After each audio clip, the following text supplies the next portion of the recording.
जय श्री राम। आज मैं आपको एक छोटी सी स्टोरी सुनाऊंगी। उसमें देखो भावों की विचित्रता।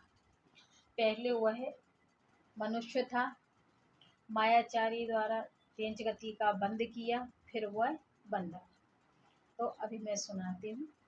बंदर बंदर की स्टोरी। एक बंदर था। जब वह मनुष्य था तो उसने भेद ज्ञान नहीं किया, अपनी आत्मा को नहीं पहचाना और वह मरकर मायाचारी द्वारा मरकर वह त्रिंच गति को बंद किया, उसने बंदर बना। अब वह बंदर बन गया तो एक वन में रहता था, बहुत उधम मचाता था, फल फूल खाता, लंबी लंबी छलांगे मारता रहता था, छोटे छोटे पेड़ पौधों को तोड़ता रहता था, उस जंगल में किसी को आने नहीं देता था। तो एक बार की बात है कि वहां पर दो मुनिराजों का आवागमन हुआ और वह बंदर देख रहा था, ये दो कौन हैं, यहाँ क्यों आए हैं। जब उसने देखा कि जिस पेड़ पर वह रहता था उसी वृक्ष के नीचे बैठकर वो दोनों मुनिराज ध्यान में लीन रहने लगे। ऐसा देखते बहुत समय बीत गया और वह बंदर वो मुनिराज को ध्यान मग्न देखे तो वहां बैठ जाता था हाथ जोड़ करके शांत भाव से। फिर एक दिन की बात है, वहां राजा रानी आए। राजा का नाम था वज्रजन और रानी का नाम था श्रीमती। दोनों जब वहां आए, उन्होंने वो दोनों मुनिराज को देखा, दर्शन किए और उन्होंने देखते ही देखा तो वो दोनों मुनि महाराज उनके ही पुत्र थे। उन्होंने नवदा भक्ति पूर्वक उनको आहार दान दिया। आहार दान जब वो दे रहे थे तो उसी समय बंदर पेड़ पे बैठा बैठा विचार कर रहा था कि मैं तो बंदर हूँ, अगर मैं मनुष्य होता तो मैं भी आहार देता। मेरी ऐसी कौन सी भूल रही कि मैं बंदर बन गया हूँ और मैं आहार नहीं दे पा रहा हूँ। अंदर ही अंदर मन में विकल्पों में उलझा रहा।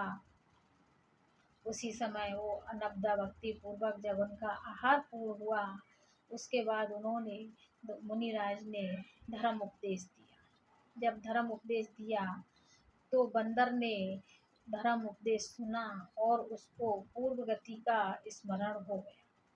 जब पूर्व का स्मरण हुआ तो उसकी आंखों से अश्रुओं की धारा बहने लगी और वह हाथ जोड़कर तीन परिक्रमा करता हुआ मुनिराज के चरणों में मस्तक झुकाकर बैठ गया। आंखों से अश्रु की धारा भी थी और मन ही मन वो चिंतन कर रहा था कि मेरी कितनी बड़ी भूल हुई, और मन ही मन मुस्कुरा भी रहा था, अहो भाग्य मेरे जो मुझे बीतरागी संत के दर्शन मिले। दोनों ही चीज एक साथ हो रही थी और ये प्रक्रिया को जब राजा जी देख रहे थे तो राजा के मन में विकल्प आया और उन्होंने अ, मुनि महाराज को बोला कि हे गुरुवर, हे प्रभु, ये कैसा कैसा क्या ये क्या हो रहा है। ये बंदर इधर दुखी भी हो रहा है और मुस्कुरा भी रहा है। ये दोनों भाव चेहरे पे कैसे दिख रहे हैं। आंखों से अश्रुओं की धारा बह रही है और चेहरे पे मुस्कुराहट दिखाई दे रही है। आखिर इसका क्या कारण है। तो मुनि महाराज ने उपदेश दिया और बोले कि जैसे इस भव में ने बताया कि इसको अपना पूर्व भव याद आ गया है, इसे अपना जाति स्मरण हो गया है कि मैं पूर्व में एक बनिया था, मनुष्य था, और मैंने छल कपट और मायाचारी पूर्वक अपना देह मरणासन को प्राप्त हुआ था और मैंने छल कपट पूर्वक क्लेंच गति का बंद किया, इसलिए मैं बंदर बना हूँ। जब इसे अपना पूर्व स्मरण आया तो इधर ये पश्चाताप कर रहा है और दूसरा यह भाव विभोर हो रहा है कि मुझे भी तरागी संत के दर्शन हुए, उनके उपदेश से मेरा कल्याण होगा। ये अभी इसके अंदर में दोनों ही विकल्प चल रहे हैं, इसलिए इसके चेहरे पे दोनों भाव प्रकट हो रहे हैं। तो राजा को फिर उन्होंने बोला, जिस प्रकार अभी मैं आपका, हम दोनों आपके पुत्र हैं, इसी प्रकार पूर्व में यह आपका पुत्र होगा। तो राजा यह बात सुनकर राजा का प्रेम स्नेही बंदर के प्रति उमड़ने लगा और विचार करते करते राजा वहां से प्रस्थान कर दिए। इधर बंदर मुनि महाराज का उपदेश सुनकर मन ही मन मुस्कुराने लगा और मन में दृढ़ता धारण करने लगा कि मैं संयम ग्रहण करूंगा, समता का भाव रखूंगा, संयम से रहूंगा। उत्कृष्ट पे उत्कृष्ट भाव करने लगा, इतने उत्कृष्ट भाव करने लगा कि वह संसार से उदास होने लगा, एकांत में रहता और अपना आत्म का अनुभव करता था।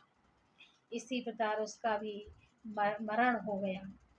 मरण होने के बाद उसने मनुष्य गति में जन्म लिया। राजा के यहाँ भोग भूमि में राजा के यहाँ पुत्र के रूप में जन्म हुआ। एक दिन वहाँ पे तत्व चर्चा की सभा लगी हुई थी, तत्व चर्चा चल रही थी। उसी समय चरण रिद्धधारी मुनियों का वहाँ से आवागमन हुआ। जब मुनियों ने तत्व चर्चा सुनी तो वो वहीं पर रुक गए और उन्होंने धर्म उपदेश दिया। जब धर्म उपदेश दिया, उन्होंने सम्यक ज्ञान की प्राप्ति का उपदेश दिया, वह उपदेश आत्म ध्यान का उपदेश दिया। तो उन सभी लोगों ने जब वह आत्म उपदेश सुना तो वह सब लोग सम्यक दर्शन प्राप्त किया सबने, और मोक्ष के मार्ग में सभी लोग चलने लगे और मोक्ष मार्ग में सभी लोग चलने लगे। उसी प्रकार उन्होंने अपना देह त्यागा समता पूर्वक और वह स्वर्ग में पहुंचे। 4 भव बाद स्वर्ग में रहे। स्वर्ग की आयु पूर्ण करके 4 भव बाद राजा का जीव ऋषभ देव तीर्थंकर बना और वह बंदर का जीव तीर्थंकर का पुत्र हुआ। तीर्थंकर का पुत्र हुआ गुणसेन नाम का, और उन्हीं से दीक्षा ग्रहण कर वह ऋषभ देव के गणधर बने। इस प्रकार उन्होंने केवल ज्ञान प्राप्त किया, मोक्ष प्राप्त किया। धन्य है ऐसा जीव मनुष्य, और मनुष्य से श्रेष्ठ गति का बंदर बना, बंदर से फिर पुत्र बना और फिर तीर्थंकर का पुत्र बना और फिर उनके गणधर बने। ऐसे धन्य हो। जय हो तीर्थंकर ऋषभदेव भगवान की जय हो। जय जिनेन्द्र।